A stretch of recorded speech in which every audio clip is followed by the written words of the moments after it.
kita bisa ambil. Pertama, manfaat buat kita yang hadir di Masjid Nurul Ittihad ini, dan kedua, manfaat yang kembali kepada almarhum. Apa manfaat yang kita bisa ambil pada acara malam hari ini? Begitu banyak. Yang terbesar adalah dzikrul maut. Dengan kita mengadakan acara ini, bagi kita yang hadir, dapatlah kita manfaat bahwa almarhum manusia, kita juga manusia. Yang namanya manusia punya nyawa, kita juga punya nyawa. Yang punya nyawa pasti meninggal dunia, dan kita yang hadir juga pasti akan mati juga. Sebab syarat mati bukan tua. Betapa banyak masih bayi yang meninggal dunia.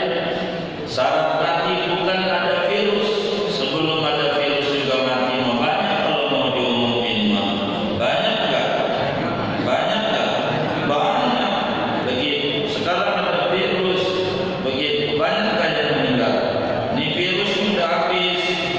Banyak yang meninggal.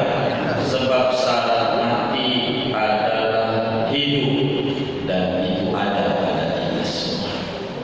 Kita bakal mati. Masalah kapannya itu adalah bukan pada bagian kita. Tapi dengan kita menghadiri acara malam hari ini, muncul kesadaran, oh almarhum Bapak yang sekarang sudah ada di alam barzakh. Berarti kita pun juga sama. Yang namanya manusia pasti bakal meninggal dunia. Siapa aja.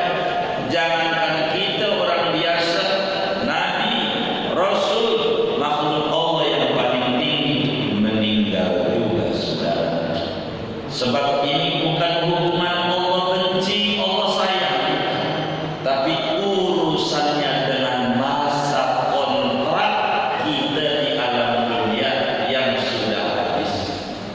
Masa bertamu di alam dunia yang sudah habis. Maka dari dzikrul maut ini, ingat kita bakalan meninggal. Kita bakal paham kullu na'im sayun'a wa kullu bakin sayubka wa kullu dafinin sayudfan wa kullu hamilin sayuhmal wa kullu musallin sayusalla alaih wa kullu man 'asha mata wa kullu man mata fata wa lam yabqa ghairullahi azza wa jalla. Setiap orang yang tukang ngumumin di masjid berita duka cita, inna lillahi wa inna ilaihi raji'un, jangan nyengir-nyengir. Sekarang Anda ngumumin, besok lusa Anda yang bakal diumumin. Siapa yang diumumin? Gak boleh nyengir-nyengir tuh. Setiap yang menangis bakal ditangisi, yang ngubur bakal dikuburin, yang gotong jenazah bakal digotong. Karena setiap yang hidup pasti mati. Kalau mati lumpuh semuanya. Karena memang yang abadi hanya Allah Subhanahu wa ta'ala. Maka dari sana muncul kesadaran di hati. Dengan kita ingat bahwa kita bakalan mati, kita ingat terkait dengan kematian. Biasanya kalau di Polikartika orang meninggal itu kain kafannya dikasih kantong enggak? Ada kantong kayak gininya enggak ya? Kain kafannya. Siapa yang mandiin? Oh itu. Kasih kantong enggak? Oh, berarti kalau enggak usah kita begitu banyak puyeng-puyeng dalam hidup ini. Begini gambarannya. Ada orang di Polikartika, tetangga kita bagi duit tiap hari 500.000 tiap hari. Enggak berkurang selama 20 tahun. Enggak berkurang, dibagi 500.000 tiap hari. Cuman di tahun ke-21 kita bagi cuman dikit, 100.000. Lalu kemudian menuduh kita enggak bijak. Menurut kita selagu-lagunya, menurut kita kurang sayang, menurut kita kurang baik, menurut kita jahat. Ini orang namanya kurang bijak. Di mana kurang bijaknya? Melupakan nikmat 20 tahun kita bagi tiap hari hilang gara-gara dibagi cuman kurang. Itu kurang bijak kalau begini. Kalau pakai bahasa Purikartika, orang model begini ini namanya orang apa kira-kira? 20 tahun kita bagi duit, cuman setahun kita bagi dikit, 100.000. Lalu untuk kita orang jahat, orang gak baik, kurang ngopet.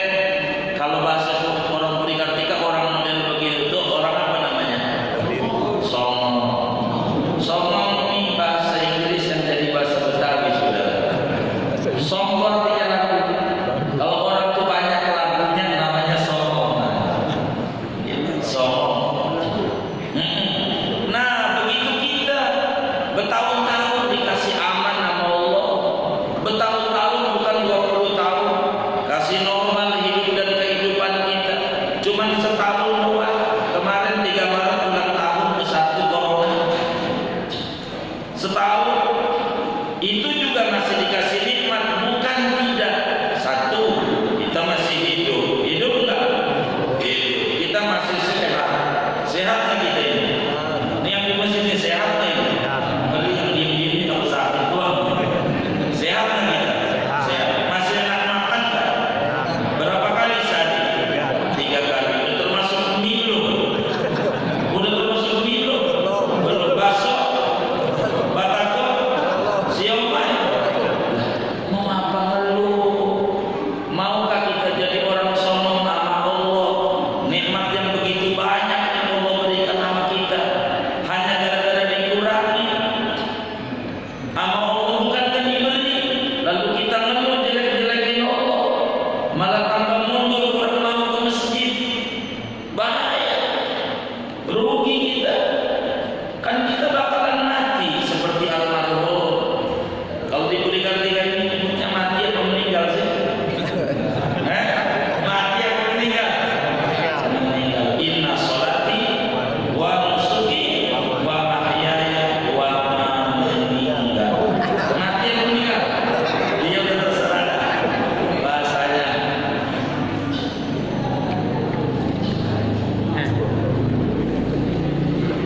Jadi sudah kita bakalan meninggal dunia. Mau ngapain kita stres-stresin? Orang yang mengeluh itu kayak makan kuaci seember, kuaci rebo. Ini mama dia, mama rebo. Dia kuaci rebo berarti. Seember, udah pernah belum makan kuaci seember? Belum. Nah, saya dongengin teman saya ikut lomba. Ternyata makan kuaci seember itu kenyang kagak pegel dia. Begitu hidup mengeluh, beres kagak urusan, pegel dia. Akhirnya kelakuannya yang kagak-kagak gara-gara ngeluh. Diajak ke masjid takut corona. Padahal dekat rumahnya 100 meter dengan masjid. Tapi kalau udah Sabtu Minggu ke sektor 7 main sepeda. Sampai beres dia nyampe. Ada nggak yang kayak gitu? Nggak ada. Mau apa kita? Nggak mau ke masjid. Ngapa? Rugi kita. Begitu rugi. Ngapa? Main sepeda BSD jauh nyampe. Mancing sampai rawa. Cipondo nyampe. Keperigi lama busan. Nyampe juga. Masa ke masjid kagak nyampe? Ini yang bermasalah. Coronanya apa kita? Begitu. Itu yang bermasalah. Coba kita lihat. Gojek saja sudah. Naik motor rapat. Gojek rapat. Belum saya baca di berita. Ada Gojek yang terpapar semuanya gara-gara enggak jaga jarak. Ini kan yang rada aneh ini begini. Ini zaman akhir ini. Dari rumah kan ke masjid itu boncengan. Kira-kira rapat atau renggang? Rapat. Pasti masjid renggang. Pulang rapat lagi.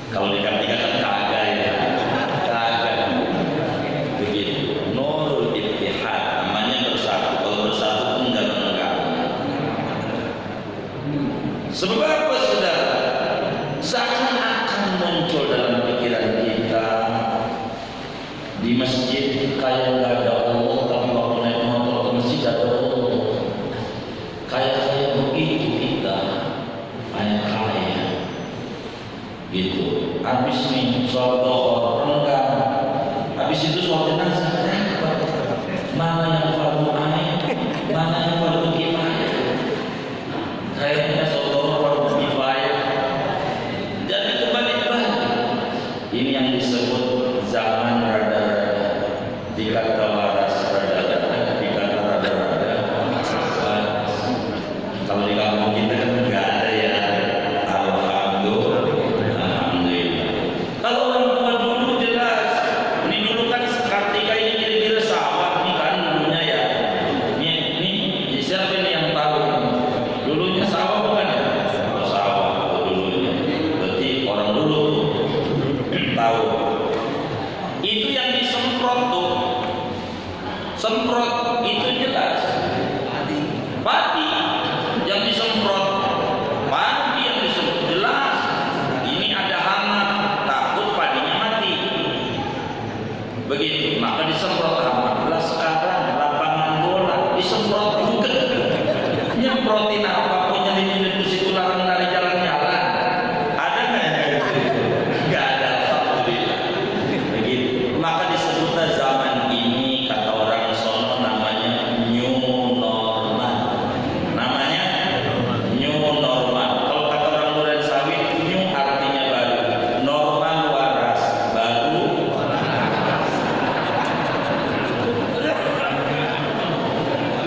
lapangan tangkis. Ngapain? Begitu, api disemprot-semprot. Kalau di film ini ketawanya masih ya, saya juga ketawa. Tapi begitulah kondisi yang ada. Mudah-mudahan wabah ini segera diangkat oleh Allah SWT. Kehidupan normal kembali. Masjid Syiar Ramadan esok penuh dengan berjamaah dan syiar kembali. Amin ya rabbal alamin. Kita ingat bahwa kita bakal meninggal dunia, sehingga kita mulai muncul kesadaran. Sadar kita kudu kembali ke masjid. Kita kudu dekat sama masjid. Sebagaimana orang punya iman dengan masjid itu pasti cinta. Cuman selagi masih hidup agama tidak memaksa. Dikasih dua pilihan. Nih bapak-bapak sama ibu-ibu ini kira-kira demennya ke masjidnya jalan sendiri apa dianterin? Dianterin. Berapa? Kalau dianterin, maka mumpung masih jalan, masjid kita harus lebih syiar lagi. Amin ya rabbal alamin. Ini namanya manfaat buat kita yang hadir. Kita dzikrul maut. Ada kesadaran bahwa kita bakal meninggal dunia, sehingga kita manfaatin umur kita yang tersisa ini untuk lebih akrab lagi dengan Allah, untuk akrab lagi dengan Rasulullah. Itu saja. Kemudian hadirin hadirat yang mulia, manfaat yang kembali kepada almarhum. Wah banyak. Baik secara pribadi almarhum maupun kepada keluarga, anak-anak beliau. Apa yang dilakukan oleh Bang Toto dan keluarga besarnya ini mengamalkan apa yang diperintahkan oleh Rasulullah sallallahu alaihi wasallam dalam hadis yang sahih riwayat Imam Ibnu Hibban di dalam kitab Sahih Ibnu Hibban. Sayyiduna Muhammad sallallahu alaihi wasallam pernah ditanya oleh seorang sahabatnya. Kata sahabat beliau, "Ya Sayyidi ya Rasulullah, inna abawaya qad halaka, fahal baqiya min birrihima ba'da mautihima syai'un?" Wahai Rasulullah, ayahku sudah meninggal dunia, ibundaku sudah meninggal dunia. Pertanyaan saya, masih adakah jalan bakti anak yang tersisa kepada orang tua yang sudah meninggal dunia? Ataukah tidak ada, wahai Sayyidina Muhammad? Saudara sekalian, ketika ditanya Nabi, lalu Nabi menjawab, "Na'am." Ya, masih banyak, kata Nabi. Lalu apa-apa wahai Nabi Muhammad? As-salatu alaihima, kirim doa untuk keduanya. Wal istighfaru lahuma, memohon ampun kesalahan daripada kedua orang. Wa infatu ahdihima, memenuhi janji-janji, kepengenan-kepengenan. Kata orang tua, nanti kalau saya nggak ada, kamu jadi kakak, kudu sayang sama adik. Kamu jadi adik, kudu hormat sama kakak. Masih ada mama, harus dijaga, ditengokin, jangan nunggu nggak ada baru datang. Karena mamamu yang ngelahirin kamu, istrimu udah sukses mau sama kamu. Kalau kamu tidur di kolong jembatan, mana mau dia kawin sama kamu. Tapi mamamu nyebokin segala macam, maka ditengok. Sebab memandang wajah orang tua sama seperti memandang Ka'bah, ibadah yang sangat gede ganjarannya. Memandang doa. Dan apalagi kalau kita datang nenteng-nenteng barang, membawa makanan, lebih gede lagi. Meski bohong, gede ganjarannya. Kalengnya kongguan, isinya ranggina, kan bohong ya. Gede ganjarannya. Kadang kalengnya kongguan, isinya akar kelapa, enggak apa-apa, gede ganjarannya. Itu begitu sama orang tua. Doain kepada orang tua. Berbicara mendoakan, Al-Quran yang bimbing dalam aqidah Ahlus Sunnah wal Jamaah. Imam Ibnu Taimiyah tulis dalam kitab Al-Fatawinya. Begitu juga Imam Muhammad bin Abdul Wahhab, tokoh besar Wahabi, tulis dalam kitabnya, wa'lam ayyuhal muslim anna du'a al-ahya lil amwat nafi'. Ketahuilah wahai saudaraku muslim bahwa doa si hidup bermanfaat buat si mati. Berdasarkan Al-Quran pada surat Al-Hasyr, Allah Subhanahu wa ta'ala berfirman, walladzina ja'u min ba'dihim yaquluna rabbana ighfir lana wa li ikhwanina alladzina sabaquna bil iman wa la taj'al fi qulubina ghillan lil ladzina amanu rabbana innaka ra'ufur rahim. Orang-orang yang datang sesudah kakek nenek, cucu, anak, akhlak baiknya kata Allah.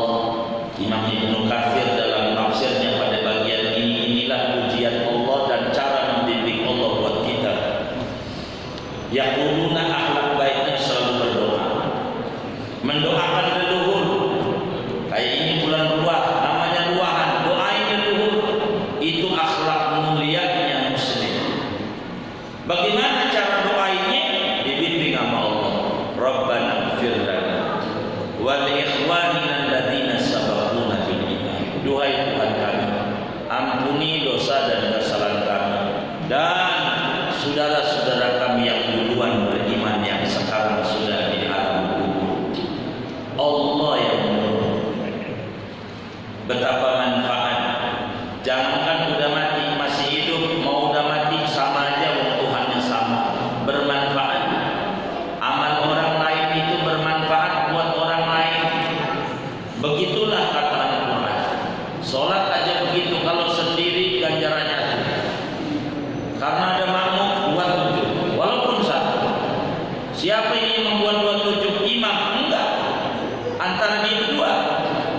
Gara-gara ini, maka perubahan dari 1 derajat menjadi 27 dari mana? Dari amal orang lain. Dari amal orang lain. Maka saudara, apa yang dilakukan oleh anak-anak ini bukan doa sendiri doang, bahkan undang handai tolan dan sanak famili. Ini adalah amalan mengikuti perintah Allah di dalam Al-Quran. Bahkan dididik, walladzina ja'u min ba'dihim yaquluna rabbana ighfir lana wa li ikhwanina alladzina sabaquna bil iman wa la taj'al fi qulubina ghillan lil ladzina amanu rabbana innaka ra'ufur rahim. Ini manfaat. Apa yang dilakukan ini semuanya manfaat besar, luar biasa, luar biasa. Apalagi almarhum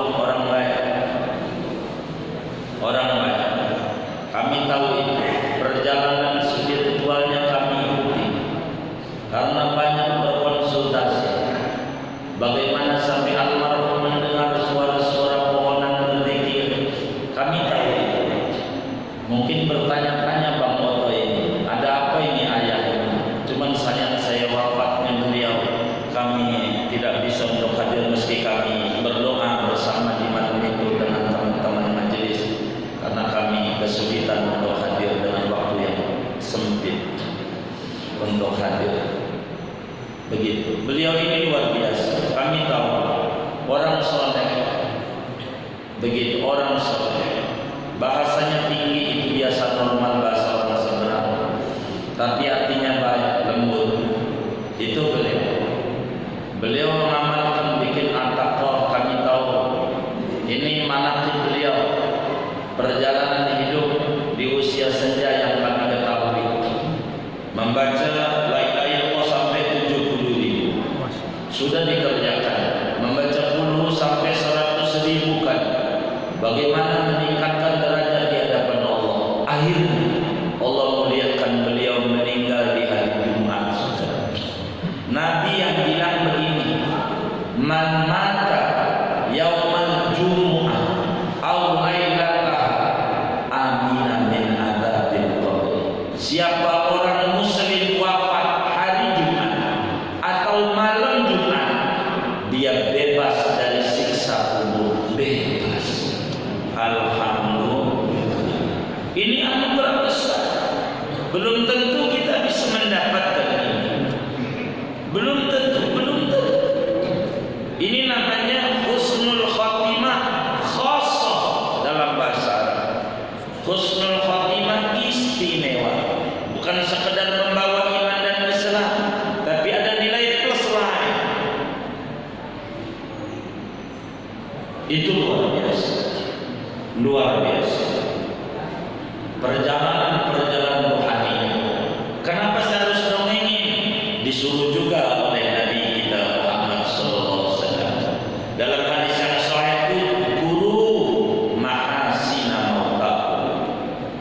Terangi nama orang-orang tentang perilaku baik orang yang meninggal di antara kamu. Ini kan amal-amal mulia. Nurut pengen tinggi, yai kami panggilnya yai. Orang Palembang itu kakek itu nggak ada, apalagi engkau nggak ada, adanya yai orang Palembang. Kan begitu ya, begitu yai.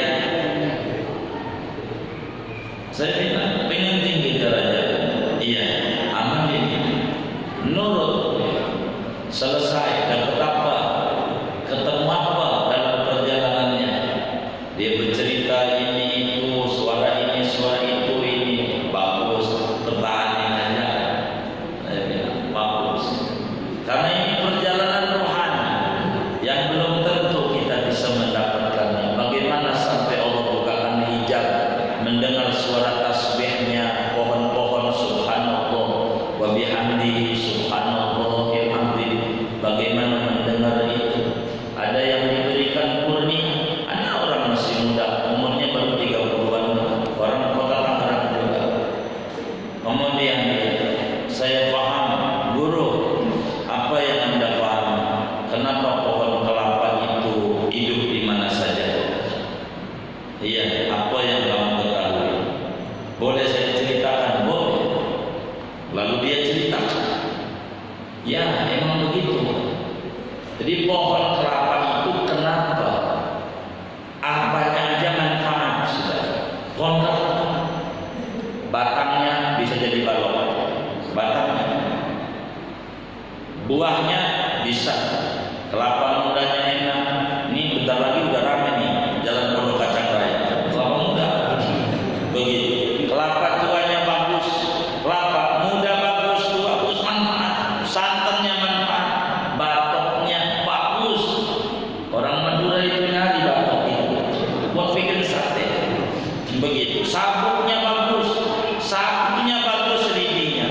Apanya manfaat? Mau di gunung hidup, di gunung ada kelapa. Mau di laut, di pulau hidup, asin semuanya. Kenapa manfaat? Lalu si anak muda masih 30 tahun. Nah, dia bilang, saya dengar itu dia bacaannya. Apa yang Anda dengar? Dia bilang, yang dia baca itu pohon kelapa goyang-goyangnya. Allahumma sholli ala Muhammad wa ala ali Muhammad. Salawat dia, pantas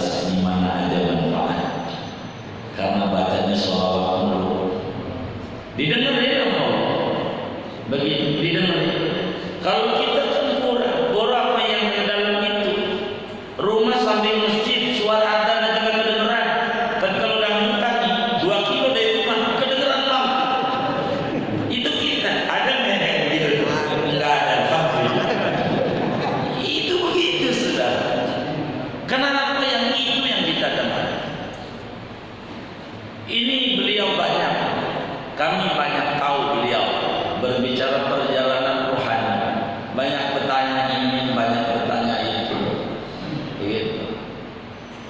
Perjalanan rohani wajar kalau kemudian Allah anugerahi beliau meninggal dalam keadaan sangat istimewa, begitu, di hari yang istimewa, hari Jumat, hari yang luar biasa, luar biasa. Itu nilai plus hari dibanding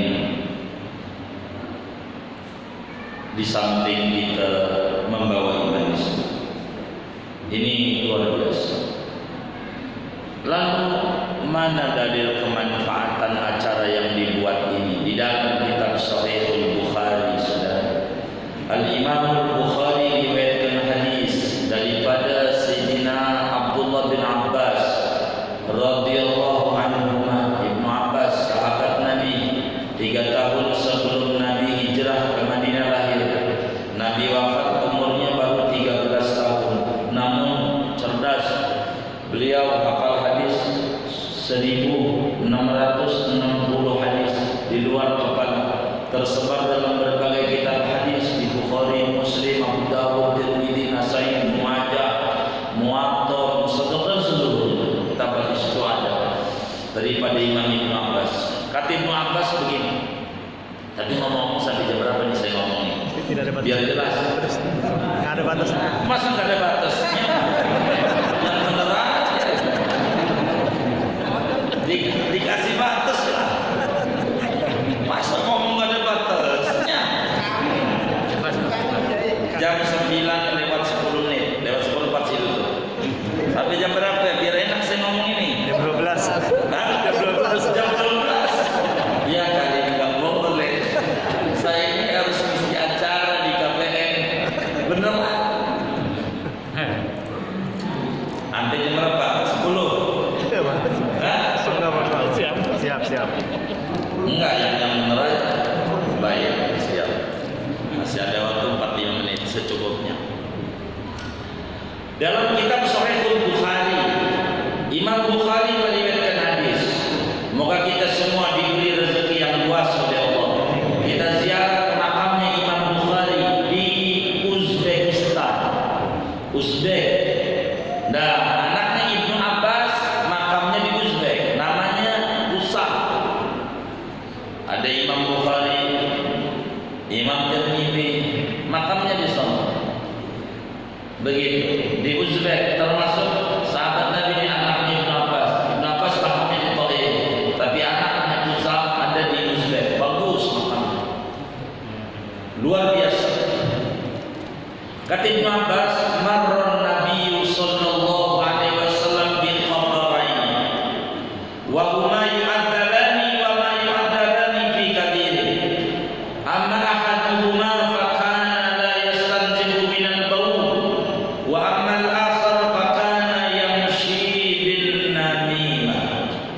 Kata Ibnu Abbas radhiyallahu ta'ala anhuma, satu hari Rasulullah sallallahu alaihi wasallam berjalan melewati pekuburan akasia. Tahu akasia? Ya, lewat kuburan.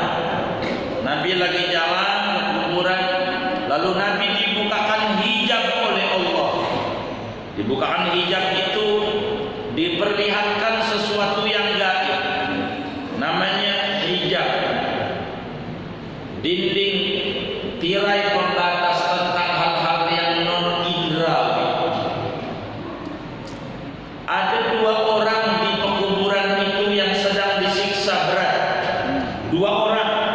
Wa huma yu'adzabani, dua-duanya sedang disiksa dalam kubur. Moga kita semua dilindungi oleh Allah Subhanahu wa taala dalam kubur ini. Wa ma yu'adzabani fi kabir. Tidaklah keduanya ini disiksa pada perkara besar.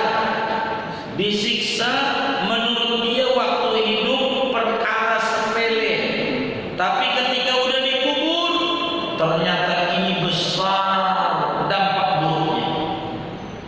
Nabi jelaskan penyebabnya.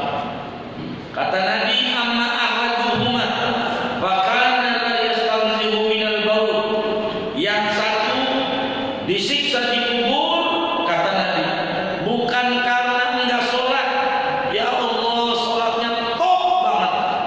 berjamaahnya rajin,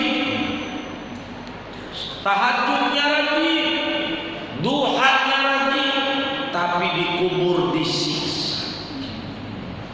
Dikubur padahal bukan sholat. Kata kita, untung gua jarang-jarang. Lebih parah. Jangan untung, jangan.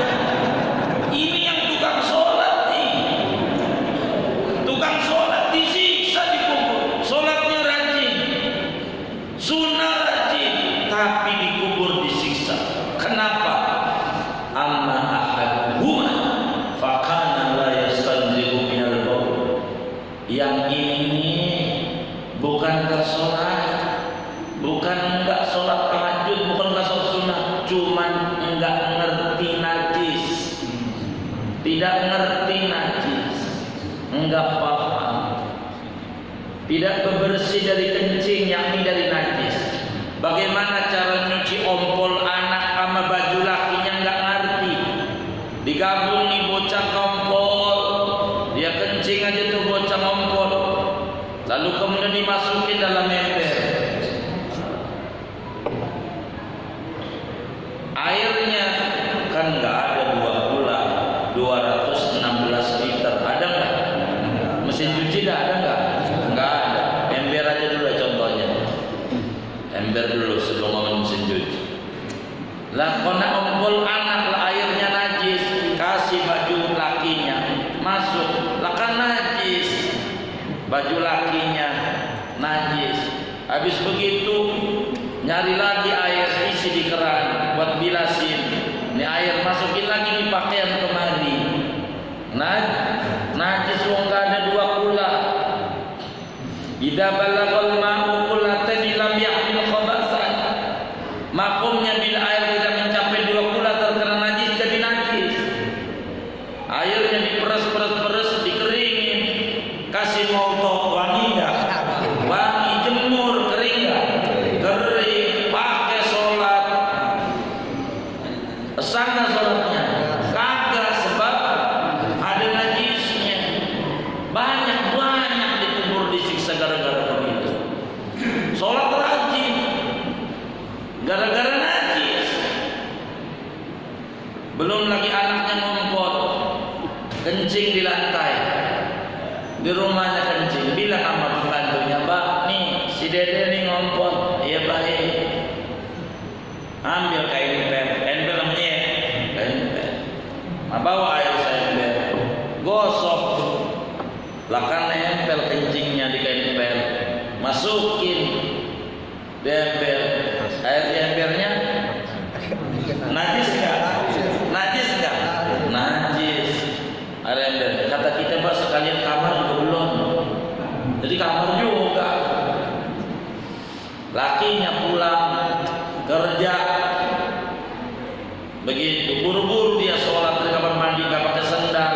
Ubin sudah kering dikipasin, kan udah kering, injak dah kan najis. Sholat mana rakaat pertama Yasin lagi, kan panjang ya. Rakaat 2 waqiah, lah kan gasau ada najis. Banyak orang dikubur model kayak begitu, nggak belajar tentang bagaimana aturan sholat. Wasiyabaka fatahhir, pakaianmu kudu suci. Begitu orang mau menghadap Allah. Ini kan kudu belajar ilmu-ilmu, cara kita mengesahkan ibadah, biar ibadah kita sah. Saya padukan paparan ini. Yang kedua, disebab dikubur disiksa, pakana yamshi bin namimah wa amal akhar. Kata Nabi, adapun yang satunya dikubur disiksa bukan sholat, ya Allah, rajin sholat, rajin puasa, rajin taklim, rajin ke masjid, masya Allah, jangan ditanya, luar biasa. Cuman yamshi bin namimah, mengadu domba, menyebarkan hoak. Ini zaman bukan di akhirat. Al-yawma nakhtimu ala afwahihim wa tukallimuna aydihim. Pada hari ini, kapan akhirat? Bukan sekarang. Pada hari ini nakhtimu ala afwahihim, mulutnya ditutup pakai Iya pakai masker. Mulut udah ditutup. Pakai apa? Masker. Cuman waktu kali Munaidi tangannya ngomong nge-share yang nggak ada corona tuh yang di-share. Begitu gimana nggak awet bilang banget itu. Tangannya ini loh jahit. Segrup masjid, grup WA ribut mulu. Ada nggak yang kayak begitu? Nggak ada. Alhamdulillah. Ini ngeri-ngeri kenapa ini? Mau ngapain? Kita nggak usah yang barunya enggak, yang bakal jadi berantem semasjid jelek. Ya udah. Begitu mau ngapain? Jadi tangannya ini nih kudu dimaskerin, bukan mulut doang. Jangan yang kalah-kalah. Begitu ini nih tangan ini nih bakal ngomong ini repot ini. Jadi jangan nyebarin dah berita-berita yang enggak yang bakal jadi repot. Jadi puyeng, kita fokus aja kayak orang naik motor. Orang naik motor itu perhatiin motor temen enggak? Enggak, mikirin jalan aja dah biar enggak nabrak. Kita udah umur dah, enggak usah ngomong-ngomongin begitu. Puyeng politik ini, politik itu, yang udah masjid aja dan nurul ittihad, nurul ittihad, begitu aja dah, biar tenang udah. Mau ngapain? Begitu, bukan zamannya lagi kita capek, yang kayak begitu. Jadilah supaya kita ini rapi, hidup begitu, biar kita enak. Jangan kita ngomong yang sembarangan. Istri jangan jelek-jelekin laki, aduh. Ada nggak yang bininya tukang ngomel-ngomel Pak? Nggak ada. Alhamdulillah, ibu kita soleha semua. Jangan begitu. Nggak usah, kita udah yang baik-baik dah. Yang baik-baik. Jangan sembarangan. Itu ada laki-lakinya Gojek bawa duit 20.000. Astagfirullah bang. 20.000 dapat apa? Tapi diterima juga. Biar dikata dapat apa? Dibawa. Daripada ngeladain dulu mendingan gua ngaji. Dah bang ngaji.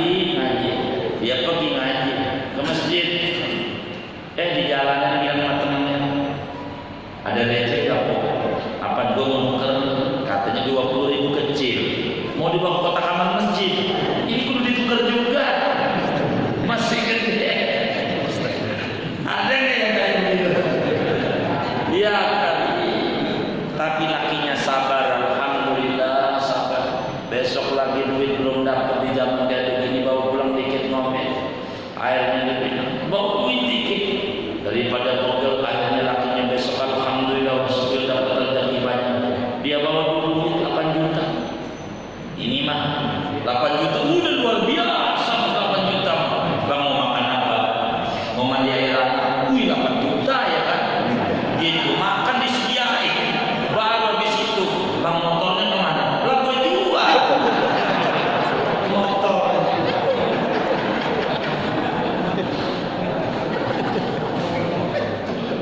Ayo, loh terus masa Gojek besok? Lah katanya punya duit banyak.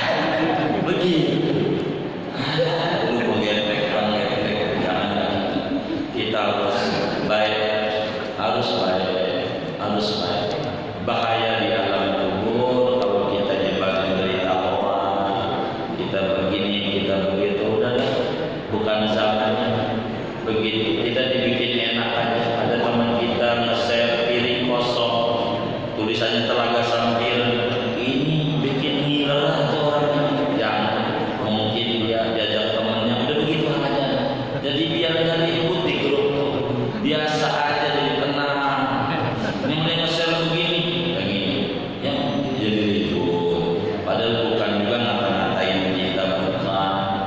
Ini nih menyebabkan di kubur luar biasa. Namun yang kami mau ceritakan bukan pada bagian ini biar tidak panjang. Akhirnya Rasulullah SAW minta kelapa kurma 2 kelapa kurma. Tidak dapat sahabat, cuma dapatnya 1. Karena dapat 1 sahabat itu, maka kemudian fasakka Rasulullah SAW sakai, maka dibelah oleh Rasulullah dengan 2 belah. Sesudah dibagi dua sama Nabi, lalu Nabi tancepin fagharaza ahaduhuma fihi wal ukhra fi ghairi. Maka ditancepin sebelah ini di kuburan sini, yang sebelah di kuburan sini. Lalu para sahabat bertanya kepada Rasulullah, lima sonata hadza ya Rasulullah. Nabi, apa-apaan ini kau pakai tancepin minta pelapa kurma dua ini? Maka kata Nabi, la'annahu yukhaffifu anhuma ma lam yaybas. La'annahu yukhaffafu anhuma ma lam yaybas. Kata Nabi, pasti pelapa kurma ini selama belum kering meringankan adab ini orang di kubur. Jadi pohon-pohonan itu kalau masih basah bertasbih. Wa ma min syai'in illa yusabbihu bihamdihi. Bertasbih, dan tasbihnya itu meringankan orang yang dikubur. Makanya sudah ditaruh Kamboja, sudah taruh ini, itu ngamalin Nabi punya jalan. Yang menjadi pertanyaan, bila pelapa kurma yang gak ada akalnya, yang gak pernah ke masjid, pelapa kurma tasbih bisa ngeringanin adab orang dikubur, bagaimana Al-Quran yang dibaca kayak tadi Yasin, Al-Ikhlas, Al-Falaq, An-Nas, Fatihah, Ayat Kursi, sholawat dan seterusnya. Masa pelapa kurma aja nyambung ke dalam kubur? Masa? Lagu bacaan kita kagak tinggian pelapa kurma. Maka kata Imam Ibnu Hajar Al-Asqalani di dalam Sharh Bukhari namanya Fathul Bari, ini petunjuk yang kuat betapa manfaatnya amalan-amalan si hidup bagi orang yang sudah di alam barzakh. Bahkan dalam hadis Dailami, Imam Ad-Dailami meriwayatkan hadis, kata Imam Dailami, qala Rasulullah sallallahu alaihi wasallam, man mayyit fi qabrihi illa kal gharib al-mutawwis. Orang dikubur, di kuburannya itu percis kayak orang hanyut terbawa air. Kali angke itu kali. Kali angke. Kali apa? Anak kali angke. Kali kampung hutan. Oh, kali sodetan.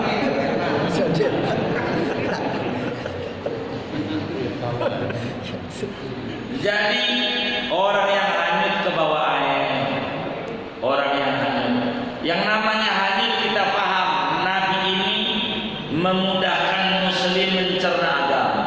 Bagaimana kubur yang kita nggak bisa lihat, bagaimana biar kita bisa paham?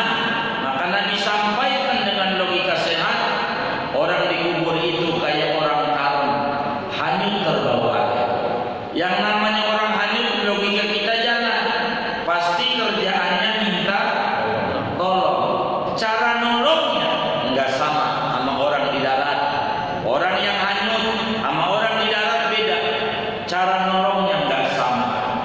Tuh logika itu udah begitu. Nabi udah bimbing supaya kita tidak keliru. Ada orang hanyut terbawa air, begitu kali itu dia minta tolong, lalu kita kasih motor NMAX baru, mau nggak kira-kira? Mau nggak? Nggak mau. Dikasih emas 100 gram, mau nggak? Emang apa? Bukan itu yang dia mau. Apa? Tambang, begitu yang mau dia mau tuh. Galak, begitu. Lampung, begitu juga orang dikubur. Cara nolongnya tidak sama dengan kita yang hidup. Bagaimana cara menolong kubur? Al-istighfaru lahuma wassalatu alaihima. Kita kirim doa, kita baca Al-Quran. Ini manfaat. Adapun hadis Muslim yang suka ada di buku Yasin, hadisnya sahih, idza mata ibnu Adam in qata'a amaluhu. Kata Nabi, bila mana manusia mati, putus amal perbuatannya. Ini enggak ribet. Hadis ini enggak buyang. Nabi nerangin bila orang itu udah mati,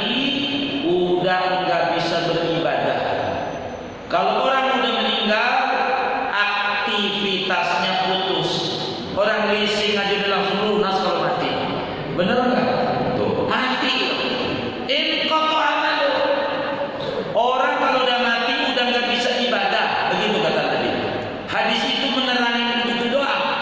Orang kalau udah mati nggak bisa ibadah. Yang tadinya ke masjid, pergi ke masjid nggak? Kagak, kalau pergi juga kabur. Begitu kitanya. Bener nggak? Kagak. Itu begitu maksudnya, nggak sulit-sulit amat. Imam Nawawi di dalam Al-Minhaj Syarah Sahih Muslim jabarkan kayak begini. Begitu. Al-Imam Muhammad Amin Al-Harari di dalam kitab An-Najmul Wahid Syarah Sahih Muslim pun juga menerangkan seperti ini. Orang kalau udah mati nggak bisa ibadah kecuali tiga ini dianggap masih ibadah. Jadi kitanya udah meninggal tapi seakan-akan masih ngerjain ibadah. Mana? Shadaqatin jariyatin, wakaf. Kayak yang wakaf buat Masjid Nurul Ittihad, tanahnya udah wafat. Nah kita kumpul kayak begini, dapat ganjaran dari apa? Amal dia yang dia kerjakan waktu hidup terus dianggap ibadah walaupun sudah mati. Itu hubungannya sama diri sendiri, bukan hubungannya kayak kita malam hari ini 40 hari, bukan. Hubungannya gak kesana, enggak. Hubungannya kita udah mati nggak bisa ibadah kecuali ada loh kata Nabi, walaupun udah mati masih dianggap ibadah. Yang ngasih ubin udah meninggal nih, yang ngasih keramik umpamanya ibadah, dapat ganjaran. Yang nggak dapat, yang ngasih karpet kan digulung karpetnya, nggak dipakai, nggak dapat, gelap kuburannya karena dia ngasih karpet, kan begitu.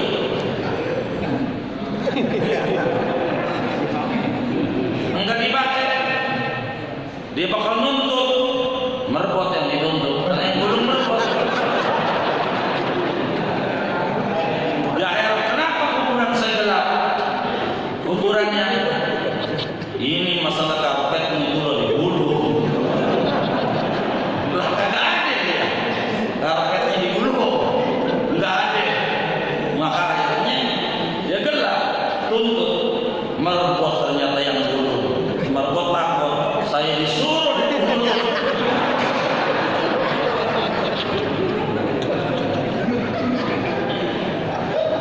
Maka kata pengurus, masalahnya ini kan musim wabah, supaya selamat maka karpet digulung. Oh begitu. Itu tapi masalahnya koronnya nempel sama ubin. Kalau pengen bener ubinnya kudu dicabutin biar nggak nempel ubin.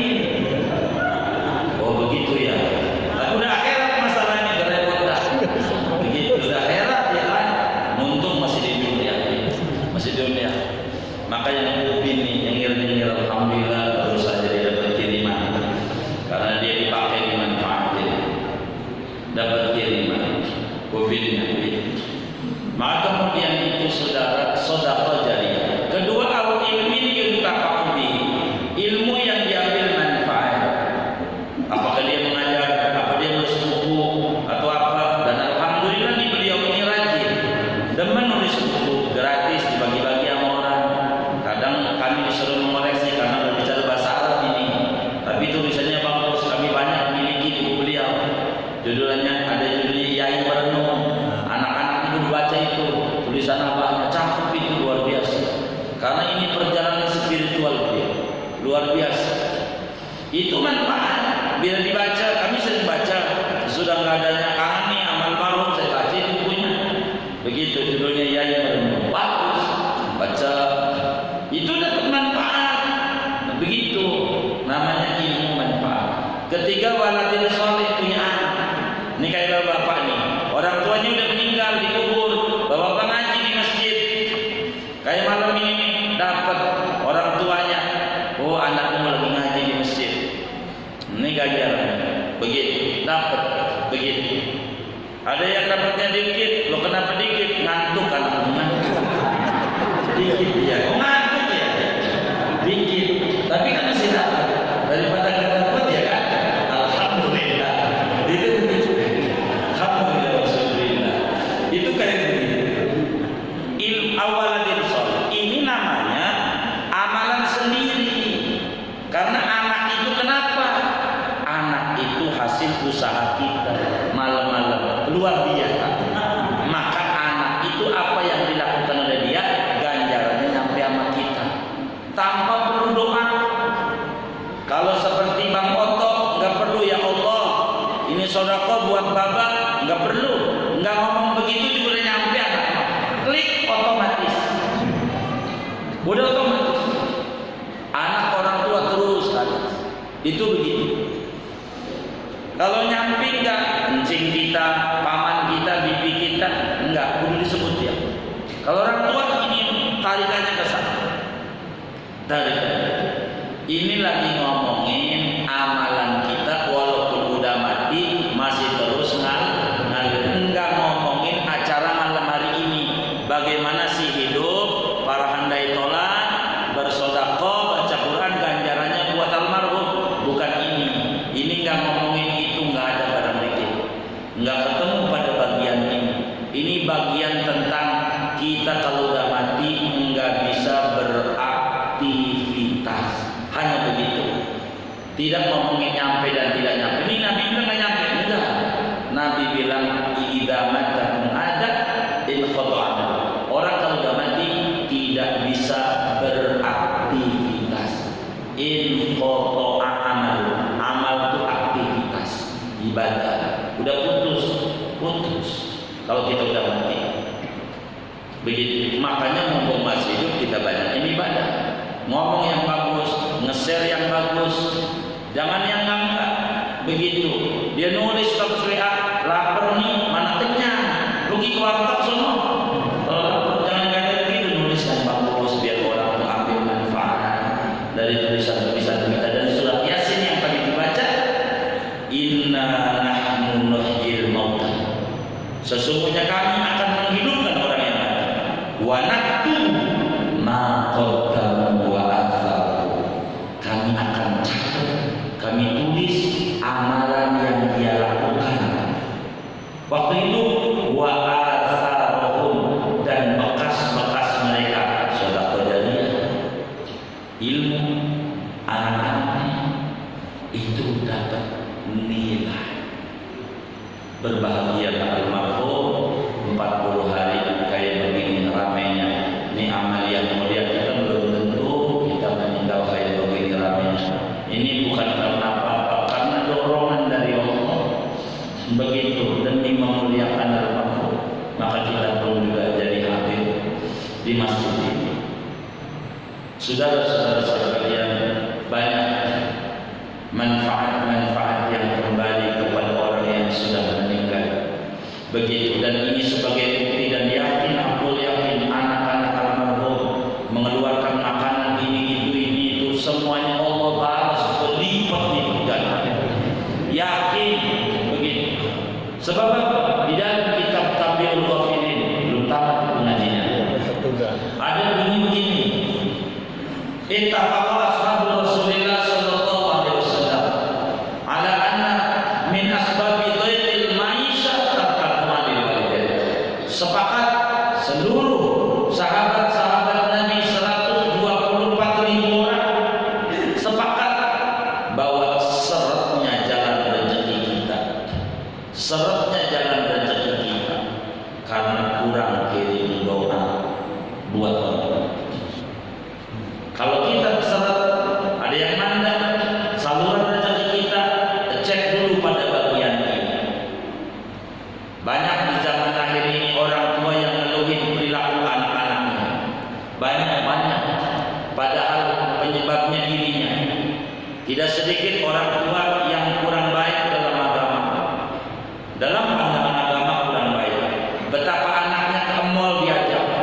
Betapa anaknya ke Gandaria City diajak, Tamrin City diajak, Senayan City diajak, belum City yang lain. Ke Ragunan diajak, Ragunan tiba ngakui nama buyutnya doang diajak. Ke Puncak diajak, ke Anyer diajak. Kemana aja tempat hiburan diajak, tapi ke kuburan orang tuanya enggak pernah diajak. Betapa jahatnya orang tua model kayak begini. Lalu pengen anaknya jadi soleh, tarjun najatan, walam tasrul masalikah, inna safinata la tajri 'alal yabas. Kata Imam Abdullah ibn Mubarak radhiyallahu ta'ala anhu, Anda pengen anak Anda benar, Anda pengen anak Anda soleh, tapi prosedurnya Anda tak tempuh mimpi, sebab perahu tak bisa jalan di daratan yang kering kerontang. Anaknya pengen baik, tapi tidak dikenalin mana kubur kakeknya, mana kubur neneknya, dia tidak tahu. Tapi ke tempat hiburan diajak, ke tempat ini diajak, itu nggak perlu diajak hiburan, jalan sendiri tapi udah gede mah. Tapi ke orang tua ini biar kenal dari mana dia berasal, biar berterima kasih sama orang tua, biar dia bersyukur sama orang tua. Suksesnya dia bukan karena dia punya jabatan tinggi, suksesnya dia bukan karena dia punya perusahaan yang banyak, tapi karena sujudnya orang tua tiap malam sebisa dia supaya pengen anaknya sukses, walaupun dia tidak bisa bahasa Arab, sebisa-bisa dia nangis orang tua. Waktu itu pengen anaknya jadi orang benar, pengen anaknya jadi orang sukses, pengen anaknya jadi orang bermanfaat. Maka kemudian kita jadi orang bermanfaat, bukan karena kita hebat, bukan karena kita sarjana, tapi orang tua kita yang hebat. Kalau sampai kita lupa orang tua, jahat anak model begitu, jahat sekali di mata Allah. Siapa kita? Enggak ada apa-apanya tanpa orang tua. Maka Al-Quran menggandengkan pada bagian ini di surat Isra, wa qadha rabbuka alla ta'budu illa iyyah wa bil walidayni ihsana. Allah telah perintahkan untuk kita bertauhid benar dan kepada orang tua berbuat baik. Digandengkan dengan huruf waw menunjukkan ridha Allah fi ridhal walidain wa sukhullah fi sukhil walidain. Allah senang kalau orang tua kita senang, Allah murka kalau orang tua kita murka. Bagaimana kita bersikap benar sama orang tua? Kurang perhatian, hidupnya kurang perhatian, udah wafat juga kurang perhatian di akhirat kita. Padahal sukses kita pun karena kita kerja di kantor, jadi PNS atau punya perusahaan besar, karena orang tua kita tiap malam sebisa mereka dia doa, pengen anaknya lebih sukses daripada dia, pengen anaknya lebih tinggi derajatnya dibanding dia. Lalu kita tidak ingat ayat bunda kita. Jahat kita, jahat kita, jahat kita, rugi kita. Maka apa yang dilakukan oleh anak-anak almarhum seperti ini dalam rangka bagaimana sebagai anak tidak melupakan orang tua meski sudah tidak ada.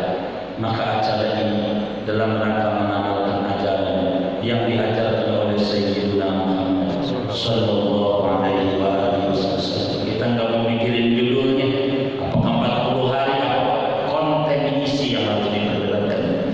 Isinya adalah silaturahim, isinya baca Quran, isinya bukti anak bakti yang orang tua meninggal, isinya adalah baca sholawat, isinya baca tasbih, isinya sedekah. Ini semua konten isi ini adalah semuanya tidak lepas dari ajaran Sayyidina Muhammad. Yakin aku yakin saudara, apa yang telah dilakukan oleh almarhum senang di alam barzakh, almarhum bahagia di alam barzakh-nya, dan moga-moga anak-anaknya semuanya diberikan keberkahan hidup oleh Allah Subhanahu wa taala. Dan kita yang hadir di masjid ini, mudah-mudahan tidaklah kita meninggalkan masjid ini melainkan dosa-dosa kita diampuni oleh Allah. Orang tua kita di alam kubur disenangkan oleh Allah. Orang tua kita yang masih hidup diberi sehat walafiat oleh Allah. Allah berikan kita solusi terbaik dalam segala problem kehidupan kita. Anak-anak kita menjadi anak-anak yang solehin dan solehat. Istri kita, keluarga kita menjadi sakinah, mawaddah, warahmah. Allah muliakan kita di dunia, Allah muliakan kita semua di kubur, Allah muliakan kita semua di akhirat. Amin. Al-Fatihah.